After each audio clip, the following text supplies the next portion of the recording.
One of the good journalists in town, John Solomon, opinion contributor and the executive vice president for video at The Hill, once again with a couple of very fascinating and exclusive stories. Hi, John. Thanks for joining us. Good to be with you, Larry. So tell me about the time that Adam Schiff and Glenn Simpson of Fusion GPS met in Aspen. Sure. It's last summer. It's in July. It's the annual security conference there, and there were several cabinet officers from the Trump administration there, and Adam Schiff himself, as the minority member or minority leader of the House Intelligence Committee, had a speaking gig there. And I came across some video and photo footage that showed that the two were huddling together and having a meeting on the sidelines of that event. And so I confronted both, and they both confirmed it. I believe Adam Schiff's team said it was unplanned. It just sort of happened organically, and I think Glenn Simpson called it a small talk meeting. But at the end of the day, it's a contact that occurred between the investigator and one of the central witnesses in the Russia investigation, and it wasn't disclosed back to the House Intelligence Committee. Why is that important? If you wind back the clock a few years earlier, when Devin Nunes, then the Republican chairman of the committee, went over to the White House to check on unmasking, something that would be a legitimate thing for the committee to look at, Adam Schiff read him the Riot Act, in fact, referred him for investigation before the Ethics Committee, forced him to temporarily recuse himself in the investigation because he had not disclosed that contact to the committee. So if it's good for the goose named Nunes, it should be good for the gander named Schiff, that he should have followed his own expectations of rules, and that didn't happen. Well, yeah. And the question is why? Yeah, I'll say, and amen. And by the way, let's just remind everybody who Glenn Simpson is and why his, I mean, you can only call it can we call it a secret meeting or at least an exclusive meeting, let's say, with Adam Schiff, why that's relevant. That we didn't know about. That's right. So Fusion GPS was the firm that Glenn founded. He's a former Wall Street Journal reporter. He is the firm that's hired by the Democratic Party and Hillary Clinton's campaign to find Russia dirt on Donald Trump, try to stop Donald Trump from winning by finding Russia dirt, and he hires that British intelligence officer named Christopher Steele, who gave us the famous Steele Dossier. So he's at the intersection of so many things. And I write in my column that he's sort of like, when it comes to the Russia scandal, Glenn Simpson is sort of like Forrest Gump. He shows up everywhere you turn. He shows up in the Russia scandal. So let me give you some places he showed up. We mentioned being hired by Hillary for this, being mentioned that he hired Steele. He's meeting the night before with the lobbyist and the Russian lawyer, who then walks into the meeting at Trump Tower, which became a big controversy for the Trump administration. He's with those people the night before. He claims it's about another issue unrelated to this. He's meeting with a guy named Sergei Milan, a Russian who shows up in many of these investigations. He's meeting with Bruce Orr, and then Bruce Orr is bringing that information to the FBI on behalf of Glenn Simpson. Jeez. Everywhere you turn in the Russia scandal. Oh, he's also meeting with reporters and peddling the dossier before the election. Everywhere you turn in this case, Glenn Simpson is showing up around a dark corner. Yeah, but here, after the fact, when the Intelligence Committee, which is the committee that Adam Schiff is now the chairman of, but at the time was the ranking member of, he was not a target, but he was a witness before that committee. He had a lot of information. Central fact witness, one of the most important witnesses that the committee did and wanted to talk to. And let's keep in mind, in July of 2018 is around the time I broke the story of Bruce Orr's notes, which gave us the first inkling that Glenn Simpson's testimony to the House Intelligence Committee was inaccurate. Simpson had testified all along he had never met with Orr until after the election, until after the FBI had already launched the Trump-Russia collusion probe. And then Bruce Orr's notes show up in one of my stories, and we find out he was meeting with him in August, which is before the election, before the FBI opened the investigation. And that's one of the people that the Republicans now believe needs to be investigated, that Glenn Simpson needs to be investigated for giving that false or inaccurate testimony. Today we had Devin Nunes on our show, former chairman, and he said something very profound. He said, as I look back at Glenn Simpson now and I look back at all the evidence, there is a collusion plot. It just isn't Trump and the Russians. It's Glenn Simpson and the Russians and the Democratic Party, and that's going to be the focus of Republican oversight over the next few months. And so interesting to hear that twist that they're now, Glenn Simpson not only a fact witness, he's at the center of a Republican investigation of collusion between Democrats and Russians. By the way, the show that John Solomon's referring to is Rising over at Hill TV. They're doing great work with video, online video over there. And that is a fascinating little tidbit as well from Devin Nunes. I mean, if you look at the Russian dossier, which is obviously a central document in this entire story, opposition research, it was peddled to the Justice Department, the FBI, the State Department, apparently the CIA, because I think John Brennan had his fingerprints on it at one point, right, John Solomon? Right. And of course, it was also peddled to the media all during the summer of 2016. If you think of Christopher Steele, the MI6 agent that created that dossier, as maybe the author of that film script, well, Glenn Simpson would be the executive producer, right? I mean, he's the boss man. He's the one who commissioned this thing on behalf of the Clinton campaign. He did. That's exactly right. And it's an essential. When people look at the dossier, and we now understand it to be this political opposition research document that wasn't verified, was salacious, in fact had inaccuracies in it, misspellings in it, and it's being thrown into the FBI from like 100 different directions. But we look back at it now, and it was treated as though it was actionable intelligence by the FBI, and yet everybody we now know knew it was flawed, it was biased, it was designed to hurt Donald Trump. It wasn't designed to be actionable intelligence. And the FBI went down a long rabbit hole, treating it like the type of intelligence you would get from a true CIA operative or from a true FBI agent in the field.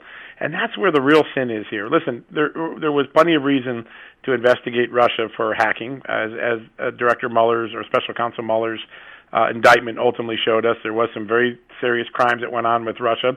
Extending it to Donald Trump should have had a real burden of proof, particularly at the end of election. And instead of using the burden of proof and the type of intelligence we normally use, we used a very flawed, very biased political document created by Glenn Simpson, paid for by Hillary Clinton. And that's the biggest scandal here. The FBI being used in its intelligence apparatus being used for political dirty tricks. That's the ultimate story that has come out here. All right. And so Adam Schiff, now the chairman of the House Intel Committee, he has this surreptitious meeting in Aspen with Glenn Simpson while the proceedings were taking place in D.C., or not at the same moment, but during the timeline. There's nothing illegal about that, though, but is it safe to say that it's at least unorthodox or perhaps improper? Well, it's improper by his standard, because if he's going to apply the standard to himself that he applied to Devin Nunes when he made such a stink about Devin Nunes doing oversight work at the White House, then he's got to apply it to himself. The complaint that he lodged against Nunes, which required Nunes to be investigated and recused for a period of time, he was ultimately cleared, of course, was that he was having contacts and not telling the committee about the witness contacts. And, well, that's exactly what happens here. And if Schiff is to apply his own standard to himself, there's something wrong here. I personally think Congress has an oversight responsibility. They're allowed to meet with who they are, who they want, and both things that happen are probably legitimate. But once you delegitimize one, you have to hold yourself to the same standard. And Adam Schiff didn't do that until we were able to report this photo and send it out. So it's one of those things where politics distorts things, but if it's good for the goose, it's good for the gander. And I think the Adam Schiff strategy of 2 years ago has now boomeranged and hit him on the backside. Any chance Republicans will make hay about this and say, let's have the same kind of hearings and the same kind of discipline? There's a lot of hay being made. So the president made a big deal of this morning in Twitter. And then he'll do that. Just in our interview a few moments ago, struck back at this thing. This is shameful. It needs to be looked at. We need to find out. And I bet you this isn't the only meeting that occurred between the two. And then Mike Conaway, who was the Republican who took over the Intelligence Committee when Nunes got temporarily recused, he said, something smells rotten in Dodge, and if I was a Democrat, I'd be making a great conspiracy theory out of this like they did with many of the things with Trump. But Adam Schiff owes us all an explanation. So this is something that's probably not going to go away in the next few days. All right. Let's turn, while we've got you, John Solomon, to your other big story this week. This was quite remarkable, actually.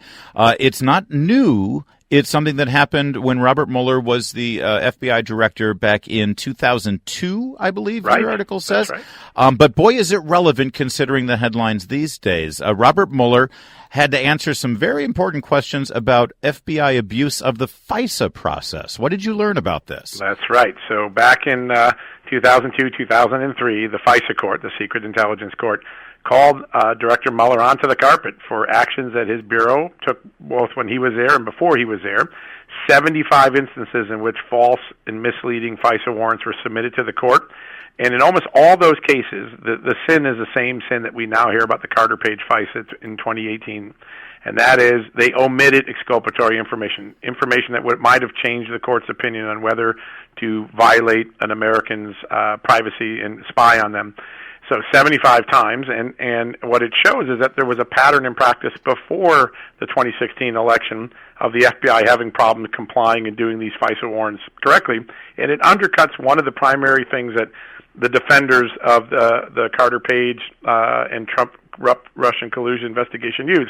We have a process. It's so thorough. There's no way we can cheat. Well, guess what? In 2002, a federal court found the FBI cheated 75 times, and they made the director come in and personally answer for it. To the director's credit, Director Mueller's credit, he came in, he put new procedures in, he assured the court it wouldn't happen again.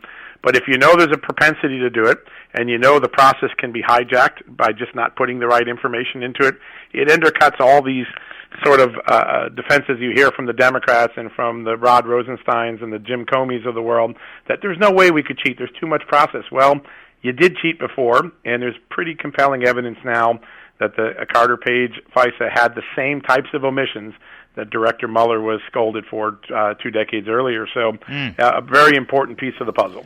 And listen, many of us, I know Mark Levin talks about this every night from 6 to 9, about where are these FISA judges dragging Comey, dragging Christopher Wray, the current FBI director, before them and saying, what happened here because you've misrepresented these things. Is there any chance that this kind of action has taken place already and we don't know about it? Highly probable it could have, because it took us until now to find out what happened in 2002, and we only learned about it because an FBI lawyer remembered it and blurted it out in testimony. Otherwise, we might still not know about the 2002 scolding of Director Mueller. Because by definition, it is a secret court, so these things could happen in secret and we just don't know. That's right. So we don't know, but a lot of people, including the president in an interview I did with him last September, including the new Senate Judiciary Committee Chairman, Lindsey Graham, are asking that question. Did the judges fall asleep, or are they taking some action behind the scenes that we don't know? That's an answer we might get some information on in 2019 when the Inspector General's report comes out at the Justice Department. He's looking at all this. He's got a lot of evidence to look through. Yeah. But I wouldn't be surprised if we get some inkling from the Inspector General about where the judges feel this FISA stood in terms of accuracy, omissions, in propriety. Well, sure, and that's my other question about this Robert Mueller thing, the fact that we're finding out 17 years later, and as you said, just sort of inadvertently. I understand it's a secret court, but on something like this, don't we have the right to know? Why was this kept secret all this time? Lord knows every time this FISA law is renewed, this should be part of the conversation. Yeah, and it raises another question for all of us, right, which is how many times with people not as famous as Donald Trump has this been going on? And you know, the ACLU, American Civil Liberties Union, some of the and then some civil libertarians on the conservative side have been raising this question for some time, that this, I know we need the FISA law, it's important, we do want to stop terrorists, we do want to stop counterintelligence threats, but we also have to be cognizant that bad things can happen in secrecy. Yep. And I think at some point this will spin into a debate over, do we create an additional layer of oversight of this court? And one idea that bounces around, both Republicans and Democrats have liked at some point, is putting an advocate in. If you're the party, if you're the Carter Page about to have a FISA warrant, of course you're not going to be told yourself, but there would be a lawyer standing there looking at the evidence himself on behalf of you and defending you in your absentia. And that's an idea that's gaining some steam among Republicans and Democrats. I think we should keep an eye on it. I think when the IG report comes out, when the president declassifies the documents and we have the full breadth of wrongdoing, that's the sort of debate that might occur. Yeah, and every single abuse of this system we should know about, and we shouldn't have to hunt it down. It's also important to point out, Robert Mueller, FBI director, pulled in front of the FISA court to answer for abuses back in 2002. His protege and replacement was James Comey, and they're best friends as well, right? I mean, they have some friendship. I'm not sure how friendly. All right, maybe not best friends. All right, but you get my point. Yeah, no, absolutely. And listen, the Bureau has a culture. It's well known. It's grown from the J. Edgar Hoover days, and over my 30 years as a reporter, I've been able to expose a lot of great things the Bureau has done, heroic things that they've done, but also there's a propensity to blow past the rules in the name of solving crimes, and that occurred at the FBI lab. It occurred in 9/11. And I think we're going to find out that the Russia case suffered from that same sort of complex that we see crop up in the FBI, mission over rules. And I think hopefully this will heighten everyone's attention, and we'll have a better FBI as a result of these revelations. John Solomon, keep up the great work over at The Hill, not just with your reporting, but the great work you're doing at Hill TV as well. Thank you, John. Always great to be on your show. John Bye-bye. Solomon, opinion contributor and executive vice president for video at The Hill. Well, isn't that